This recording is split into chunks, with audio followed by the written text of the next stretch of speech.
to re-engineer the standards and quality assurance function to ensure that the competency-based curriculum is implemented with fidelity to its aspirations. On February 9th, 2021, as he launched the Competency-Based Curriculum CBC Implementation Report at KCC in Nairobi, President Uhuru Kenyatta announced the creation of a new State Department for Curriculum Reforms under the Ministry of Education. Uhuru said that the State Department was aimed at inculcating appropriate values in learners through the CBC curriculum, with the report seeking to iron out transition issues under the new curriculum, especially for the pioneer class of the new curriculum. I, Fatuma Chege. On Monday, President Kenyatta witnessed the swearing-in of Professor Fatuma Chege, who was appointed as the Principal Secretary to head the said department.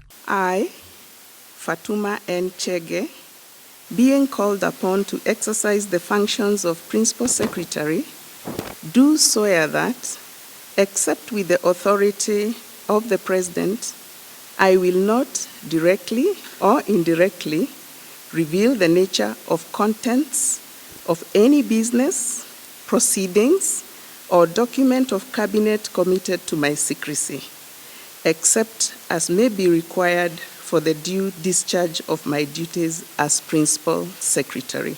So help me God.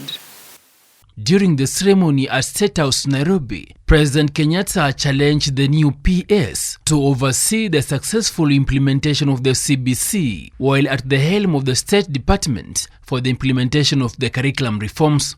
And now what we seek is for you to use that expertise, that knowledge that you have, together with your colleagues, to oversee the successful implementation of our new curriculum. Professor Chege's swearing-in happened the same day that education stakeholders, led by the CS for Education Professor George Magoha, released the 2020 KCSE examination results at Mitihani House in Nairobi, with the National Assembly Education and Research Committee Chairperson Florence Mutua commending her appointment. I want to take this opportunity to thank also His Excellency, the President, and the National Assembly Committee on Education and Research, and the House as a whole, for the recent appointment and approval of one Professor Fatuma Chege, PS, Curriculum Reforms and Implementation.